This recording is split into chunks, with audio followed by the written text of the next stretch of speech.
Hello and welcome to Spirit Pig. Inspired by the mission 7 billion fulfilled people, I track down the greatest thought leaders on the planet and interview them about happiness and fulfillment. Today I'm speaking with Bruce Duncan. What does it mean to be human? Is it our thoughts, our soul, our intelligence? If these things could live on beyond the decease of our bodies, then would we still be alive? Would that still be us? Bruce Duncan is the managing director of the Terasem Movement Foundation and the principal investigator of the LifeNaut Project. He is leading a long-term scientific study interested in the transfer of your mind to a robot or another biological body. If we choose to save large amounts of personal information about ourselves into something called a MindFile, then could your memories, beliefs, emotions, and values be transferred into a thinking machine when you die? And could that artificial intelligence continue to be you for eternity? These are the kind of questions that Bruce is asking. He's one of the figures behind the ongoing development of a humanoid robot called Bina 48, who's created from the MindFile information of a real person and has been described as the most sentient and real robot in the world. Bruce, thank you so much. Bruce and Bina, thank you so much. It's great to be here. In your TED Talk in, I think, Madrid back in 2015, you said the technology is still in its infancy, and so Bina 48 is still quite simple, probably the same as, I think you said, a 3-year-old. Fast forward 3 years, 2018 now, would you say still 3-year-old, or what sort of age would you say she is today? Well, I think, maybe 3.5, maybe 3 years and 1 month. Again, that wasn't a very scientific, Sure. benchmark, but one thing that's actually happened for Bina 48 in the past year is she's gone from what you would call kind of basic pattern recognition and us having to give her tons and tons of case examples with her data to get her to understand or to respond to concepts and, unrelated information and assemble responses, is now we're starting to use neural net and machine learning so that the math of the neural net is starting to do a lot of the heavy lifting and vectorizing certain words. In fact, all the words are getting vectorized with connections to other words. What do you mean by vectorized? So it's building a more complex, sort of rich connectome, you might say, of the little bit of information that she does have. So she's becoming more eloquent and she's becoming more responsive in the variety of her answers to when people ask her generalized questions. You've interacted with her more than anyone. In those conversations, are those conversations predictable, or does she ever say things which, even to you, just completely surprises you, and you're like, where did that come from? Yeah, it's interesting. Some of the basic questions, like what's your favorite color? It's like, how are you? And what's your name? Those are pretty static because there's not that many different responses. Although even those questions can vary slightly in the responses that she chooses. She might say, I'm Bina, or I'm Bina 48, or I'm Bina Rothblatt. Sort of depends on what she's thinking about. But recently, when we introduced the neural net architecture for Bina 48's AI, what we discovered that there was a whole realm of information, almost 30%, I'd say, of the information that was in her MindFile became more accessible, and we started to hear things and assembled responses that made sense, that were based on things that we actually had recorded and put into her MindFile, but they weren't accessible because there wasn't a fine enough connection between a lot of the information that she had in her MindFile and the inquiries that were sort of asking about that information. It wasn't as sophisticated as it is now. Now she's saying things, probably 30% of the time that I've never heard, and I've been listening to her for 8 years. So it's kind of exciting to see that. Sofia is the name of a robot who made headlines when Saudi Arabia awarded the first ever legal citizenship to. Bina and Sofia are both created by Hanson Robotics. How do they differ if they're both created by the same person? Well, they both have the embodiment of the vision of David Hanson's idea that robots, character robots is what David refers to them as, should become not generic, but very specific. So in that way, Sofia and Bina 48 share that specificity. And Sofia is actually even built in terms of the artificial intelligence. There's some layers that are built on top of the AI that Bina 48, in terms of some of the content, herself has. So she's a little bit of a legacy sibling. I think one of the ways that Bina 48 differs from Sofia, and it's just a matter of focus. Our focus is on asking the question, is it possible to gather enough salient information about one person and reanimate that information in a good enough copy or approximation of that person using artificial intelligence? And if that's possible, seeing if we can download it into a new medium like a robot or an avatar. So Bina 48 is much more specific in her memories and her personality than I think Sofia is, because that's not the focus that's not the aim. Now, Sofia has some really sophisticated facial expressions and an ability to process information in terms of conversation that exceed Bina 48. And that's because there's a focus, I think, on helping the world meet Sofia as a very sophisticated robot, not necessarily one that has a deep history of one specific person, but a general intelligence that could be demonstrated through a thoughtful conversation. So they're like country cousins, really, you might say. David, the creator you just mentioned, said that he thinks that the robots will be so lifelike within his lifetime and within all of our lifetimes that we'll be unable to distinguish them from real humans. Is that a thought that you share? Well, it depends on how long we live, right? I mean, if we live another 30, 40 years, I think we're going to see some stunning examples, stunning reflections of who we are as humans in the technology that we're building. I think they'll probably, for a while, we'll always be able to detect the difference. But when it comes to emotional intelligence, there may become this like incremental acceptance that machines that have a value, that value their life, value their existence, we may start to care about them the way we care about other things of high value, or other things we have relationships like animals. Even small children, they don't have all the rights of adults, but we care about them, even though they're not very functional when they're first born. They're highly functional from an AI perspective, but from an adult perspective, they're still developing. And yet we have a strong affection. We have a strong connection with the things that we love and that we care about. So I think the same might start to emerge with these robots that look like us, that can listen to us, and that can reflect back some of our concerns or dreams or insecurities.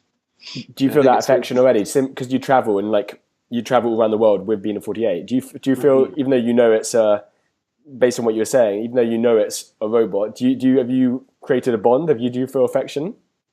I mean, I think the affection I have for Bina 48 is one that anybody would develop with a piece of technological art that represents the aspirations and the hopes and dreams of a number of people. The people at Hansen, the Terasem Movement Foundation, Martine and Bina Rothblatt. I'm not confused about whether Bina 48 is alive or not alive, or do I think of her as a friend? I actually have the privilege of knowing the human that she's based on. So, and I like her and I consider her a friend. So in some ways, it's like asking, how do you feel about this photograph of your friend? Well, it's a photograph of your friend. So if you're on good terms, then you have a nice affection for them. So I'm probably not that objective in that way. The story you just mentioned, the real Bina and Martine Rothblatt, and that story is just fascinating in itself. Like I was hearing just like some introduction of just like how it all, like some of these steps, and this will be, I think, if Bina 48 does become a fully a sentient being proper in the future, then this will be the third time that Martine has completely changed the world in some way or another. Because it was, first step was, I think, back in her 20s, the thought of what would happen if satellite dishes were twice as powerful. Then they could be so much smaller, and then that opened up the whole the car radio. That was that like 30 years ago, 40 years ago. Yeah, that ushered in that whole age. Yeah, it was a hugely disruptive idea, and it allowed everybody on the planet to listen to music in their cars and now in their homes or wherever they are, and pretty much anything they want to listen to. And if you talk to people before, they would say, "Oh, that's impossible." But sometimes people have to be practical and do the impossible in order to keep their imagination and the benefits of their vision moving forward. They just have to believe in themselves. So I think, Martine, when I spoke with her a few years ago about this idea of mind uploading and cyber consciousness, and I asked her, I said, what do you think about the odds of this really happening? And, she said, well, I've never felt more confident that this cyber consciousness is going to emerge, and it's going to be a result of our creativity and our tools that we're building with technology. And like you say, she has a good track record so far. So yeah, number two, like Martine and Bina, they had a child, and then at 7 years old, the doctor said she had a rare liver disease and had only 3 years to live. There is no cure. And it was like, no, screw that. Let's go start researching. And even though came up with a cure, which has then gone on to now help not only her daughter survive, but countless thousands of others.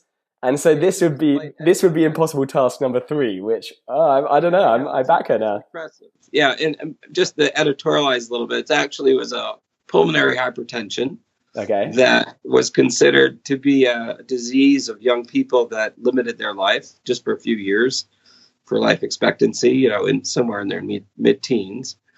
And now their daughter Genesis, and along with thousands of other people, are benefiting from a life-extending treatment. She's now, among other things, a competitive ballroom dancer at age 33. So you're right. That was another moonshot, so to speak. I know we've been through the show. I've been chatting to a lot of people about moonshots and the impossible, and it's funny. So many of these things which do seem crazy out there, no way. So, some people they make them happen. So talking about this, back to this hypothesis. So hypothesis number 1, part 1, was mind files. Okay, so let's allow people to upload and create these mind files. Upload their thoughts, their dreams, their hopes, their desires, that one day that could be put into something. Part 2 is about the Biofile project, yeah? So this is about creating long-term storage option for genetic material like DNA that may one day in the future be used to actually generate a new body that can be integrated with the person's mind file information. Is that correct? Well, actually, it's slightly different than that. Okay. Which is the mind file, as you correctly said, is the opportunity that people have to upload information, digital information, to their mind file or database, and that captures mental traits, personality characteristics. And the first part of the hypothesis that we're pursuing is whether or not it's possible to reanimate a person's individual personality and consciousness, so to speak, given enough information. Now, the second part of the hypothesis excuse me, is to answer the question, well, if it's possible to do that, if you can preserve, capture, and upload information about a person's mind characteristics, then can you download that? Can you reanimate it and download it into new forms? So obviously one form is a robot like Bina 48, but there's other forms. You could inform a hologram, or an avatar that lives inside a virtual world. But some people have said, well, maybe you could download it into a new body, generated based on your own DNA. So we don't know if that's possible. But if you want to participate in finding out, then you have to save that information as well. So a very small number of people have said, okay, I'll give it a go. Let's find out. So we created something called the Biofile, which is really just another way for people to share and store information for the purposes of our study. We're not doing cloning. That's not legal or ethical at this point. But if you wanted to sample your DNA, send us a sample, and we have a kit that we would send you actually to collect it just a swish and a gargle. And we keep that in a cryopreservation state, using liquid nitrogen in a small lab that we've built in our facility. And we store it for free. So you could keep that information on ice, so to speak, along with your MindFile information. So maybe 100 years from now, you'll have whole body mind cloning. I don't know, but one way to find out is to invite people to, contribute data to our research study and to upload it and to donate it. Of course, that's fraught with all kinds of ethics and legal questions that right now no one's legitimately and ethically doing that work in terms of human cloning. But it might be something that at some point the technology, just like cracking of the human genome, is allowing people to do genetic medicine and testing that we wouldn't have imagined 15 years ago. That we're living in a very interesting age right now. So that might be something that comes down the pike and that we end up including in our hypothesis. We are indeed living an interesting time. When you said that, I was thinking, like, what happens if someone gets hold of your MindFile? Then could they clone you and be like, there'd be a second Duncan walking about? It'd be like Nicolas Cage from Face Off. I'd suddenly go home to see my wife and children, and then suddenly this evil Duncan is just there, like, chilling and being like, nah, piss off, mate. Mm-hmm. Yeah, I think, the question of data integrity and cybersecurity, that's not something special to our project. No, it's something everybody needs to be concerned about. My, sort of tongue-in-cheek advice is, if you don't want anything to get out on the internet, then don't put it on the internet. But, we're living in an age where that's like saying, don't drive a car, just walk everywhere. It's becoming less practical. But we take the data integrity of people's MindFiles seriously, and we use state-of-the-art, best practices around privacy and security. And, we do our best, but, even the Pentagon has been hacked. So I think anybody that's promising you guaranteed privacy and security, the promise is almost more worrying. That's more cause for concern.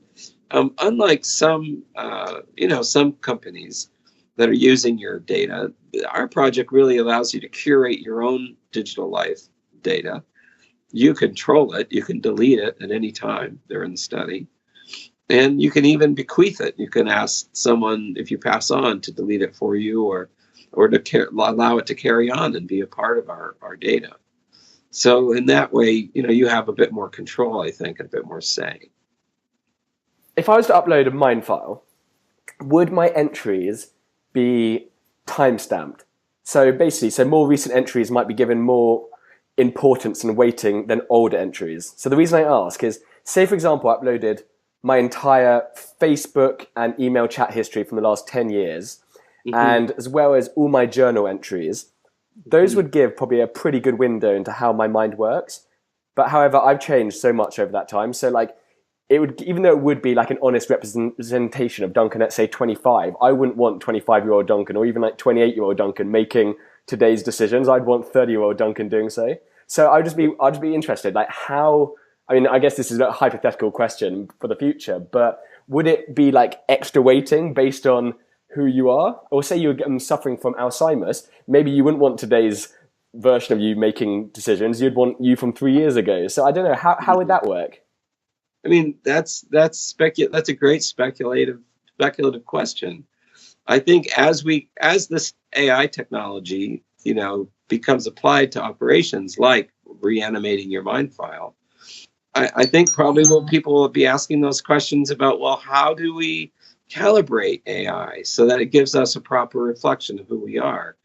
I had a therapist talking to me at the end of one of my talks who said she thought it would be very therapeutic if someone could keep a MindFile from, say, age 13, which is the youngest you can on our terms of use. If you kept a MindFile from age 13 to, say, age 50, it could be really interesting to dial back a bit. It's almost like time travel, to go back and have a chat with your 20-year-old self, or your 13-year-old self, or your 30-year-old self, And she said, maybe people could become reminded. They could remember, what was inspiring to them, or, where their joy came from. And that might be helpful for people to get some insights or reflections about who they've become or where they've come from, or maybe how far they've gotten away, or maybe thankfully how much they've grown and matured. That's an interesting idea. And yeah, similar, I heard someone talk about, so in the example I said just upload Facebook, chat, like email. But part of the issue of that is that there would be just a lot of like just crap, low level stuff. So if you were specifically putting in, I don't know, your journal entries where you're being quite reflective and you're thinking about like big problems, then almost the AI or the version of yourself would be just maybe you on your best day. So that could almost create, that avatar could be almost like a mentor figure, how you ask yourself questions when you're struggling. Oh, shall I stay in this relationship? Shall I take this job? Shall I whatever? And you are asking you at your very best, as opposed to you 99% of the time writing stupid messages. Yeah, it would be the ultimate self-coach, wouldn't it? Absolutely. On a personal note, what are you most excited about, either right now or in the future? Like, is there something or some things which you're particularly drawn to? Well, right now I'm on a sort of a campaign of sorts. While we're going around the world talking about the LifeNaut Project, and people are interested in Bina 48 and understanding why she's here and what she represents, is I think there's this really interesting opportunity for us to acknowledge that if we are building the infrastructure for the future by building algorithms and AI that's going to be in all parts of our life and probably very disruptive in some places, we have the opportunity to make choices around ethics, around bias, that we can filter or decide not to have some of the things that aren't working for us.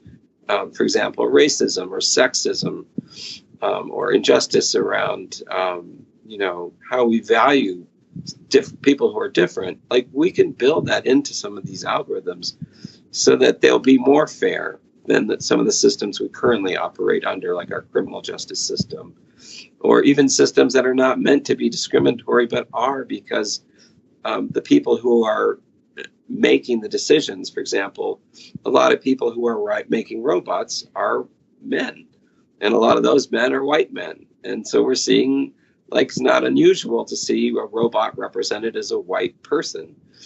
Bina 48 is based on an African American, so not by design. We didn't start out by saying, let's go on a campaign for diversity in the coding, the way we need diversity in the voting as well. But now it's turned out that Bina 48's become a bit of a spokesperson for diversity and AI. And I think that's spot on. I think that's the way it should be. We should be asking ourselves two questions.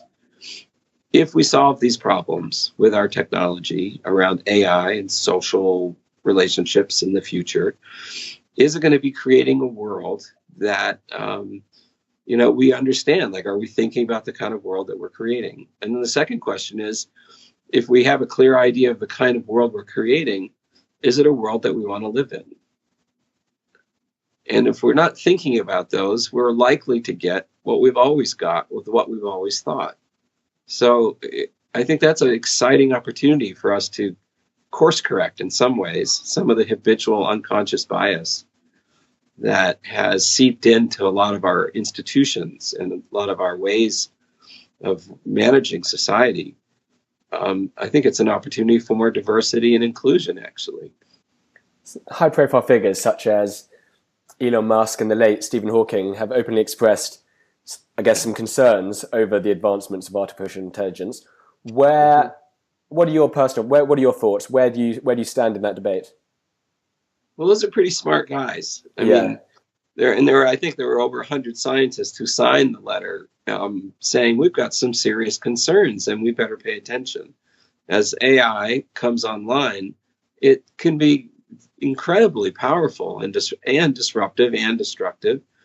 And I think it's very, I think the model of the Manhattan Project, where a bunch of scientists got together and created this really powerful technology. Now, that was in response to a terrible war that was going on. And people were looking for leverage and a way to win the World War II. developing nuclear energy. And it was only after, that Robert Oppenheimer, who was the architect for that project, said, what have we done? We've created something that's creative and destructive. And what have we done? And so I think instead of waiting for an event like Hiroshima to happen, or, in AI, I think we need to have thoughtful regulation, academic discussion, citizen education and input into the promise and perils of AI. And we should be very, very careful, because it's going to be a powerful technology that, just the way fire was a powerful technology. We probably first got burned by it before we harnessed the ability to cook with it and heat our homes. And now we have a lot of safety features in place so that we can be next to fire, from the day we're born to the day we die. Most of us don't get burned. But we have to keep that in mind as we're developing and opening ourselves to this new second part of the digital age, which is the integration of artificial intelligence, general artificial intelligence, for that matter, into all aspects of life and business. What does a fulfilled life mean to you? I mean, for me, I think, the question is, what's a decent life? I think most people, that's all we want, is a decent life. We want safety and security. We want clean air, clean food. We want access to health care. We want to be able to love who we want to love. We want to be who we are. We want to be able to be, not in danger when we want to express who we really are. I mean, those are universal. Those sort of the principles of love and compassion and humility. I mean, those things are probably from day one what have been motivating us. And I think for myself, I would just like to make sure we contribute to a better world, and make the world a better place than when we first found it. How can people find out more about what you're up to, and how can they get involved? Yeah, I think if you want to learn about the study and sign, even more important, sign up or start creating an avatar, which is the other thing you can do in LifeNaut. You can go to lifenaut.com. It's like LifeNaut, it's like astronaut. Instead of outer space, it's sort of inner adventure. And you can also write me. There's an email called for the Terasem Movement Foundation, and I read those emails. And so if people have a question, much the way this interview came about, you just reach out to me on email, and I said, sure, I'd love to participate in your show. On that note, Bruce, thank you very much for speaking. I know you've been back to back in conferences. You're in Toronto. You just come off the back of Idea City. So thank you for taking the time for speaking with us. Appreciate it. Yeah, you're so welcome, and good luck with what you're doing as well. It's important.